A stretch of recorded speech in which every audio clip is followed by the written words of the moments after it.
They say men move on faster after divorce, but that's a lie.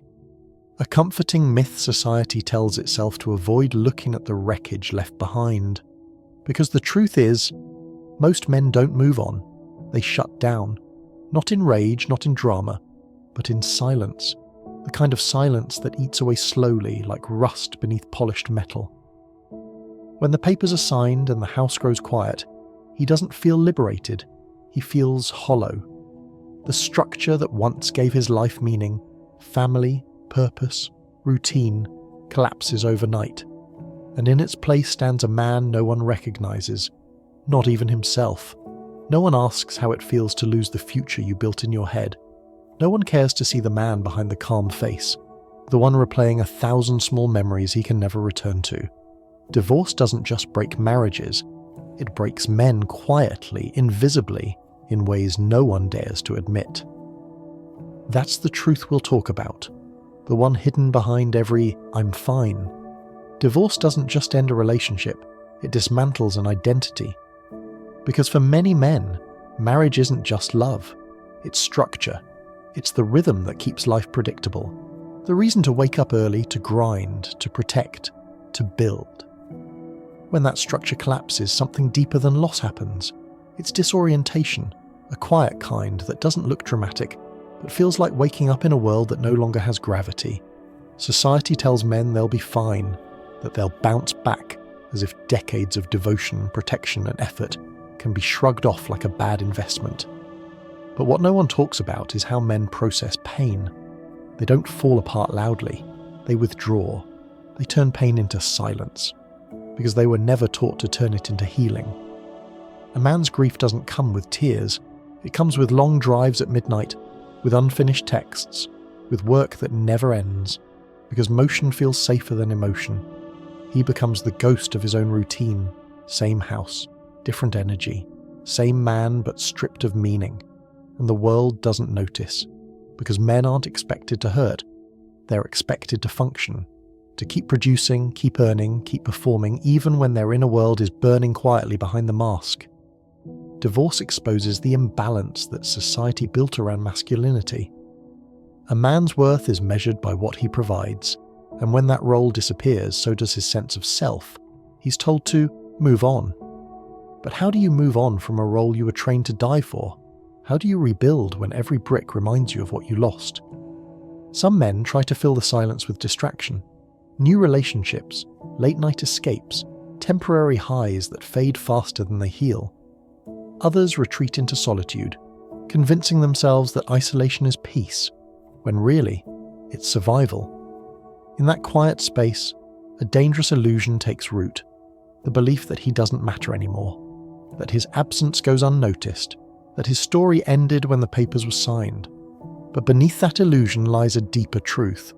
What's actually dying isn't the man, it's the version of him built around someone else's validation. Divorce isn't just an ending, it's a forced confrontation with the self. Without the constant need to protect, provide, and prove, a man is left face to face with the question he's spent years avoiding. Who am I when I'm not needed? And that question terrifies him, because no one ever prepared him for that silence.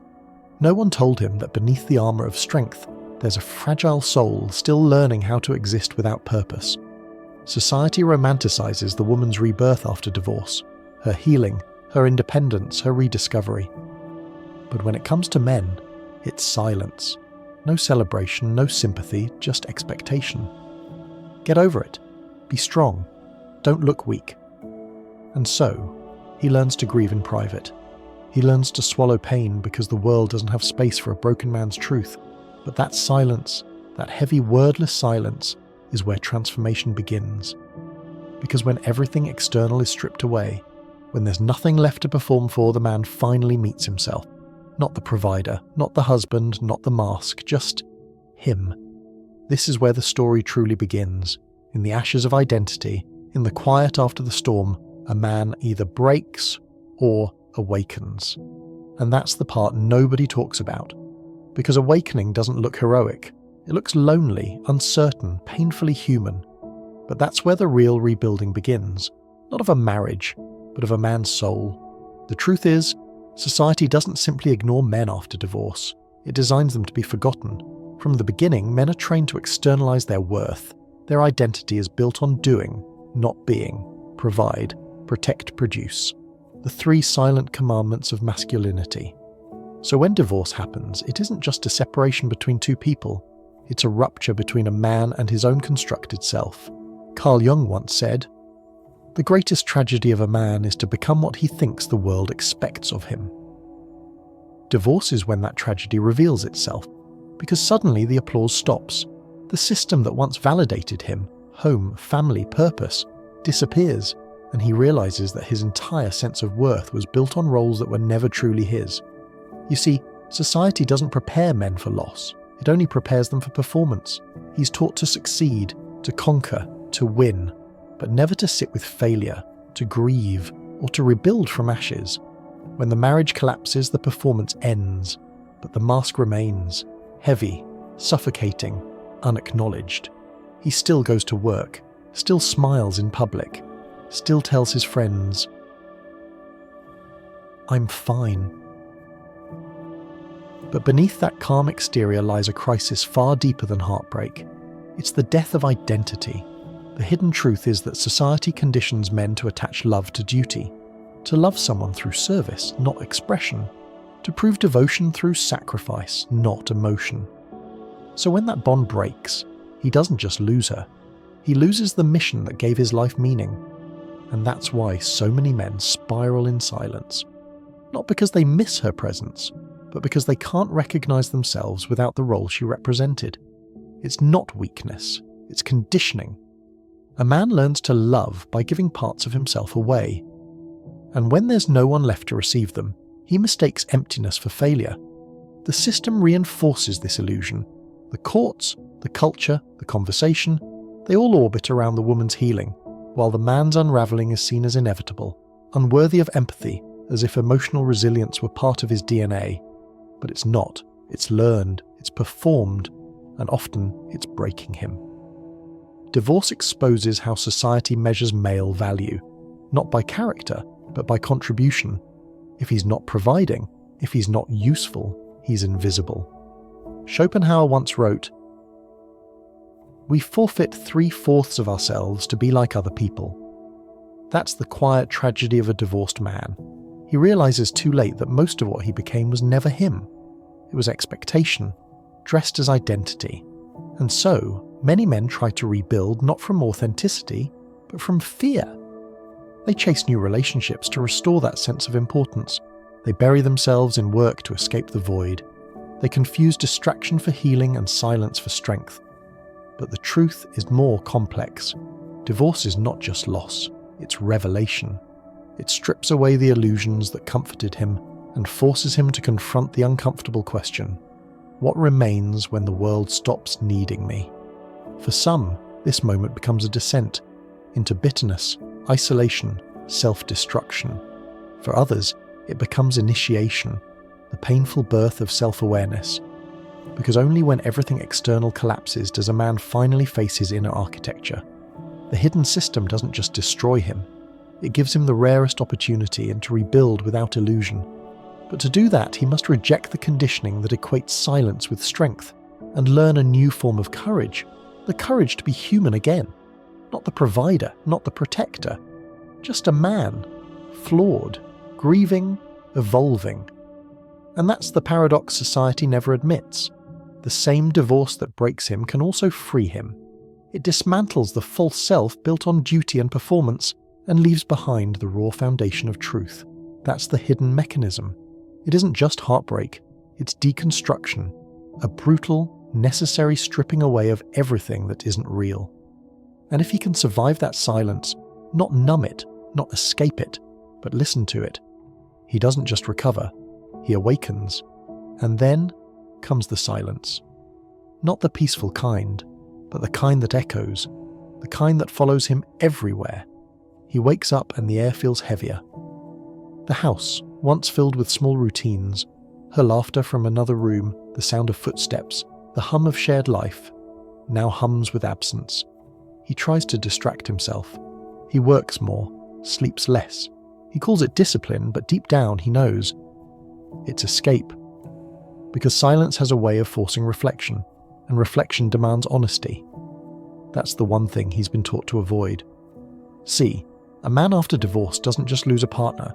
He loses his witness, the person who saw his efforts, his flaws, his humanity. Without that mirror, he feels invisible, like a soldier who's returned from war only to realize no one even knew he left. He begins to measure his worth in solitude. Every empty room becomes a test of endurance. Every quiet evening becomes a battle with memory. He wonders if he failed her, or if he simply failed the idea of what he was supposed to be. And that's the cruel paradox of modern manhood. He's praised for strength, but condemned for breaking. He's told to express emotion, but only in ways that don't make others uncomfortable. So he folds it all inwards, the pain, the confusion, the shame. It becomes a second skin. He starts to laugh differently, less freely, more carefully. He socializes but never truly connects, because every conversation feels like a performance, and every silence feels like exposure. The nights are the hardest. That's when the memories come uninvited. The plans that never happened, the promises that still echo in his mind. He replays every argument, trying to find the moment where love quietly expired. But there's no moment, only erosion, slow, subtle, the kind you don't notice until the foundation gives way, and when it does, he realizes that no one ever taught him how to rebuild alone. No one told him that healing isn't strength, it's surrender. That sometimes the bravest thing a man can do is admit that he's lost. Yet despite it all, something shifts. After the grief, after the isolation, after the quiet humiliation of being forgotten, a strange clarity emerges. He begins to see that everything he lost was never truly his. Not the title, not the role, not the validation. All of it belonged to the illusion he once served, and when he accepts that, he stops mourning the woman. He starts mourning the man he used to be. That's where transformation begins. In that silent funeral of the old self, he begins to realize the collapse wasn't punishment, it was initiation. Because every man who's been broken by loss is being invited to rebuild not as the world expects but as truth demands. So what does a man do after everything collapses? When the noise fades, the anger burns out, and all that's left is himself, stripped, raw, and unrecognizable. He begins again, but this time not as who he was, as who he is. See, healing isn't about reclaiming what was lost. It's about seeing why you clung to it in the first place. Because for most men, divorce isn't the end of love. It's the end of illusion. It's the point where he stops chasing validation from a world that never intended to understand him. The path forward isn't grand or dramatic. It's quiet. It's built in mornings where he chooses to rise, even when there's no one watching. It's found in the moments where he feels the ache and doesn't run from it. He starts to see pain not as punishment, but as purification, a kind of burning away of false identities. He realizes that solitude isn't loneliness, it's sovereignty. It's the return to his own authority. Carl Jung said, "Until you make the unconscious conscious, it will direct your life and you will call it fate." That's what this moment demands. A man turning inward, meeting the shadow he's avoided for years, the part of him that depended on approval, that confused control for care, that mistook silence for strength. When he meets that shadow, not with judgment but with curiosity, something sacred happens. The need to prove himself begins to dissolve. He no longer seeks worth through others. He becomes whole, not because someone validates him, but because he finally validates himself. He begins to rebuild, not as a husband, a provider, a rescuer, but as a man aware of his own depth. He learns to create without needing applause, to give without losing himself, to love without the fear of being unchosen. He starts to find peace in simple things. The stillness of a morning walk, the silence after a storm, the steady rhythm of his own breath. And that's where true masculinity begins, not in dominance, but in awareness, not in control, but in self-mastery. Because the point of his suffering was never to destroy him, it was to wake him up, to remind him that freedom doesn't come from holding on, it comes from letting go. So he lets go of the story that he failed, of the belief that he's unworthy of love. of the weight of expectations that never belonged to him. And in that release, he finds something rare. Peace. Not the peace of perfection, but the peace of truth. The kind that comes when a man finally realizes that everything he was searching for was never out there. It was always within. And so the man walks forward, not with pride, but with presence. Not to prove anything, but to live in alignment with what he's finally understood, that everything he lost was never truly his, and everything he found was waiting inside him all along. He no longer fears the silence, he sits with it, because he knows now, silence isn't emptiness, it's space, it's room for rebirth. He's not searching for closure anymore, he's searching for truth, and truth, unlike love, doesn't leave when things fall apart, it deepens, it demands that you see yourself, without the masks, without the noise, without the story. Maybe that's what healing really is, not becoming who you were before it all broke, but remembering who you were before the world taught you to forget. So he no longer calls himself a victim, he calls himself a witness to his own becoming, to the slow rebuilding of something far more unshakable than love, inner peace. Because men aren't meant to stay broken, they're meant to rise quietly, with fewer illusions and deeper roots, to walk lighter, speak less, and feel more, to become men who no longer chase, but attract through calm. Friedrich Nietzsche once said, "One must still have chaos in oneself to give birth to a dancing star."